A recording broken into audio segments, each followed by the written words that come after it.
The JOJOLands is on hiatus this month, so we won't be getting a new chapter until November 17th. We left off at a crazy point in the story, so the anticipation of what's coming next has honestly been killing me. Dragona and Usagi are being accused of stealing an expensive watch, and Jodio and Paco are potentially going to have to fight the cat trio for a third time, because the lava rock poofed them all the way back to where they were, because of the expensive caviar that Usagi used to trap them so that they could all get away. Not only this, but Jodio expects that the owner of the cats is close by, so we might finally meet the mysterious person that's been keeping their eyes on Rohan and the others.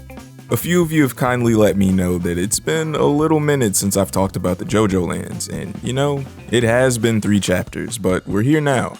I'm not going to do a normal chapter review on the last 3. Instead, I want to talk about something a little bit more specific, the potential identity of the main villain of the JOJOLands. I know, this is extremely premature, but I'm going to do it anyway. And I have a little bit of a theory that I want to discuss with you all. But first, if you're new here, please consider subscribing, or I appreciate you for subscribing if you already have. Either way, thank you. Now let's get on with the video. We're going to start by taking a trip back to the past. Specifically to the last 3 parts of JoJo's to look at a trend regarding the main villains, Father Enrico Pucci, President Funny Valentine, and Toru. All 3 of these assholes have one major thing in common. Each of them are evil men in respected positions of power. Pucci is a chaplain and head priest of the Dolphin Street prison. To most people, Pucci is a man who would lead others in their journeys to become closer to God. He would serve as a preacher, provide religious counseling, conduct funeral and memorial services, give last rites, and even walk death row inmates to their execution chambers. Have whatever opinions you want about religion or Catholic priests, but they are valued members of many communities and are crucially important for a lot of incarcerated individuals as well. Funny Valentine is the President of the United States. You know what he does? Freedom.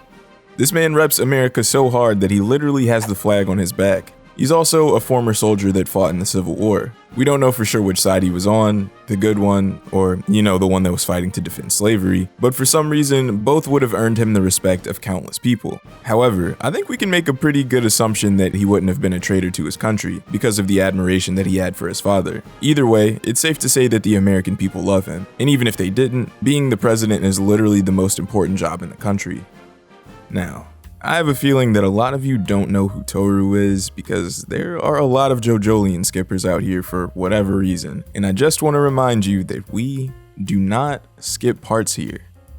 Even though Toru looks like he's just a hipster college student, he's actually an 80-something-year-old man who's been able to weasel his way into becoming the director of TG University Hospital located in Morio. Well, technically not him, but his stand Wonder Review was able to assume the identity of and replace the acting director. I don't really need to explain to you what a doctor does, but as the director, he's responsible for leading over 220 other doctors as well as 1,425 nurses that are split into 39 different medical departments. He's also the head of a super top secret research lab that publishes its findings on an experimental medicine that could be used to treat countless illnesses and injuries. This is the foundation for my theory. Now it's time for me to jump to some serious conclusions. Based on the fact that the last 3 villains have had highly respected positions in society, I'm going to assume that the main villain of the JOJOLands will be no different. Our protagonist Jodio is a troublemaker who's been living a life of crime since he was 11 years old. Drug dealing, assault of a police officer, theft, these are all things that have already put him at odds with the Honolulu Police Department and the DEA. Even though I highly doubt the main villain is even a character that's been drawn within these first 8 chapters, them being a law enforcement agent of some kind would be really fitting for the story. Police officers are supposed to be a positive force in the communities that they protect and serve. Before placing Jodio and Paco under arrest, the undercover DEA agent says, "Police are supposed to be righteous people, aren't they?" Ideally, they are, but just like with priests, politicians, and even some doctors, we know that there are always some rotten apples in the bunch. Corrupt law enforcement is an extremely popular trope in media as well. It's been toyed with in the series before, and even in the first 2 chapters of Part 9, we see a cop assault Dragona and then tell Jodio that he was going to do even worse things to him. We've been told several times that the JOJOLands is the story of how a boy gets rich, and if there's one thing we've seen money do time and time again in movies and TV, it is corrupt a police officer. The story will almost certainly revolve around this lava rock that brings wealth to its owner, and there's already a few parties that are pursuing it. Rohan, Jodio and his team, as well as whoever sent these evil-ass cats. The police have their eyes on Jodio's boss's entire organization already. Clearly, they have the resources and intel to track them, so I could see someone working for or leading them potentially being the big bad. It would be extremely easy for them to use their position to cover up all the dirt they're doing trying to get their hands on the lava. Pucci, Valentine, and Toru have done way more than their share of covering up crimes and using their jobs to their advantage. Pucci's role as head chaplain allows him to continue working on Dio's heaven plan from the shadows, because no one suspects a holy man of doing anything evil. He takes and redistributes the stands of prisoners to others that would be loyal to him. He and another follower of Dio's, John Gallier, are also able to set up and frame Jolene so that she ends up being sent to Dolphin Street Prison. They hire random guys to stage a hit and run and a corrupt lawyer to throw her case, all because they knew Jotaro would come free his daughter. Jotaro takes the bait and falls right into their trap, so Pucci is able to successfully steal both Jotaro's stand and his memories. After this, Pucci is basically untouchable, and he even wins, until he gets choked out by an 11-year-old. During his time as a soldier, Funny Valentine becomes stranded in the desert, and even though the rest of his company dies, he survives after landing on the site of the Saint Corpse's heart.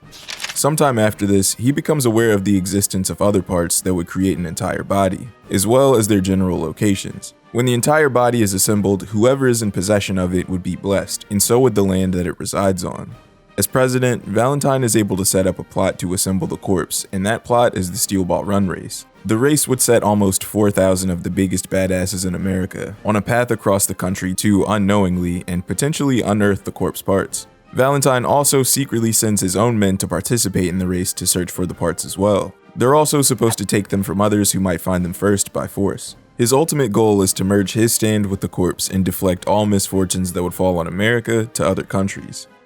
The main antagonistic force of Part 8 is the Lokakaka organization. The Lokakaka is a fruit that grants the people who eat it an equivalent exchange. For example, this old man has no legs, but after he eats it, he regrows them and loses his eyesight as a result. The organization is made up of a group of rock humans. Toru is the mastermind of the whole thing and essentially a kingpin, but he's able to disguise his stand to take over as the director of TG Hospital while he poses as a med student. At the hospital, they're able to use resources to grow the fruit to be sold for 200 million yen apiece, but they're also using it to develop a medication for selfish purposes rather than for the benefit of society. They have a monopoly on the fruit and are willing to kill and silence whoever they need to in order to make sure they're the only ones that have access to it. Almost as soon as we saw the cats following Jodio and his team, there were some readers that theorized that the group's boss, Meryl Mei Qi, was setting them up to find the diamond and/or lava, then be taken out by the cats. We don't know who their owner is, but according to the most recent chapter, we know that they're at least somewhat close by. Personally, I don't think Meryl would do this because it would ruin her entire operation, but her being a school principal would also fit within the same theme as the other villains we've discussed so far. Not only is she in school leadership, but she's also a mother, a wife, a fashion designer, and part owner of a boutique. I don't think anyone in town would suspect that she's using her job as principal to recruit drug dealers and thieves, and her boutique as a front to clean drug money. Someone like her is the last person you would think are involved in any sort of shady dealings like these. Speaking of shady though, I didn't really pay too much attention to just how sketchy Meryl Mei is until recently. Obviously, one of the few things we do know about her is that she is apparently the boss of this small crime organization, but look at the people that she has working for her. Let's start with Paco, a 19-year-old high school student who disappeared for a year. I think there's a good chance that he was in juvie, but let's just say he could have been doing anything. He also has a father that is abusive enough to bite off a piece of his ear. Usagi has a mean drug habit, and his plug happens to work for Meryl. He also says that his father recently got hit by a bus and died. Dragona and Jodio have an absentee father, and they've taken it upon themselves to provide for their mother. On top of this, Jodio is dealing with his own mental health issues. Remember that his school counselor said that he fit the criteria to be diagnosed with antisocial personality disorder. The point that I'm making is that all four of these kids are vulnerable as hell, and they're kind of being taken advantage of by their principal just due to the nature of the power dynamic here. She has them selling drugs to her other students, and again, Usagi might be addicted to whatever they're selling, and who knows how many others are. No matter how good her relationship with them might be, these are more than enough reasons to not trust her, and you have to remember at the end of the day, there's no honor among thieves. So what are your thoughts? What type of person do you want the main villain to be? If there was one thing that I could say I want from them, it would honestly be for them to be a woman. Obviously, this isn't a deal breaker or anything, but it would just be mad cool. Let me know what you think in the comments. Thanks for watching. Peace.